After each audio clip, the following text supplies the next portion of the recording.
Hi everyone, we're currently here to the vlogcon of the Cinemalaya entry, Hari ng Tondo.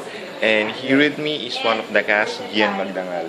Hi Gian! Hello. Yes, ano po yung character mo dito sa movie? Bale, ako dito si Vic, yung Yes. security guard na kalipin ni Sally. Sally, which is Yes. played by the role, played by Shara Soto. And kumbaga parang, siya yung isa sa mga obstacles sa yung buwan sa bahay ng May Hari ng Tondo. pagkakontrabida ba yung role mo dito? Oo, medyo parang gano'n eh. Talagang mag-i-intercept siya sa mga stories na nangyayari lahat doon. Nandun siya sa gitna ng lahat din. Puro panggulo.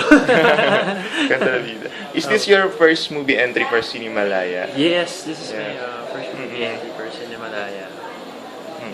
And aside from that, how challenging nga yung character mo dito?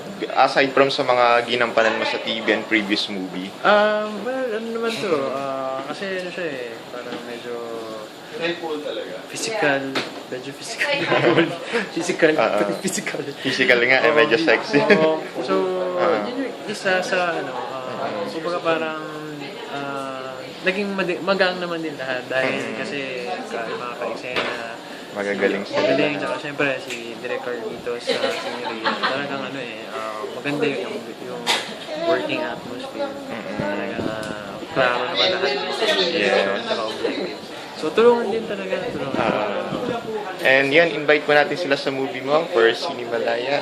Yes, in-invite ko po lahat kayo. Manood po ng Hari ng Tondo sa Cinemalaya. Directed by Carlitos Signorio. Yes, kakaibang Gian Magdangal ang makikita natin. Medyo daring. Okay, thank you. Thank you. Yeah.